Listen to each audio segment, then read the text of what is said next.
নমস্কার বন্ধুরা, আজকে তৈরি করে দেখানো হইবে 2 কেজি সাইজের তেলাপিয়া মাছের একটা রেসিপি। মাছটা যখন জ্যান্ত ছিল তখন ভিডিওটা করবো ভাবছি, তখনই যাই দিই মোবাইলে চার্জ নাই, চার্জ শেষ হয়ে গেছে।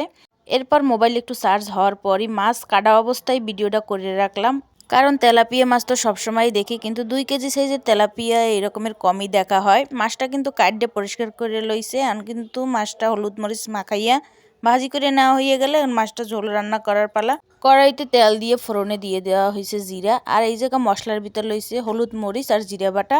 কড়াইতে তেল দিয়ে তারপর দিয়ে দেওয়া হয়েছে জিরাটা একটু লাল লাল করে ভাজা হয়ে গেলে তারপর গোলানো মশলাগুলো জিরা বাটা হলুদ মরিচ এগুলো এককালে দিয়ে মশলাটা কষাই নিতে হইবে। আর মাছের ভিতর দেওয়া হইবে কচু, এই যে কচুগুলারে সুন্দর করে কাটিয়ে রাখছে, আর এই সাইডে মশলাগুলো সুন্দর করে কষাই নিতে আছে।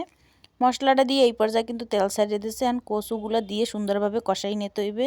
কিছুক্ষণ কষানোর পর দিয়ে দিতে হইবে লবণ পরিমাপ মতো, লবণটা দিয়ে আবার কিছুক্ষণ কষাই নিতে হইবে। কষানো হয়ে গেলে এটার ভিতর পরিমাপ মতো গরম জল দিয়ে দিতে হইবে। গরম জলটা দিলে কচুগুলো তাড়াতাড়ি সিদ্ধ হয়ে যাইবে। এই পর্যায়ে গরম জল দেওয়া হয়ে গেছে, কিছুক্ষণ পর কিন্তু জলটা ফুটে উঠছে। এই পর্যায়ে মাছগুলো দিয়ে দেওয়া হইবে, কচুগুলো কিন্তু কিছুটা সিদ্ধ হয়ে গেছে। এই পর্যায়ে সব মাছগুলো দিয়ে দিতে হইবে, মাছগুলো দিয়ে কিছুক্ষণ ফুটাই নিতে হইবে। যেটুক বাকি ছিল কচু সিদ্ধ আর সেটুকু সিদ্ধ হয়ে গেছে। এই পর্যায়ে কিন্তু পরিমাপ মতো ঝোলটা রাখে ধনিয়া পাতা দিয়ে লামাই নিলে রেডি হয়ে যাবে মাছের ঝোল।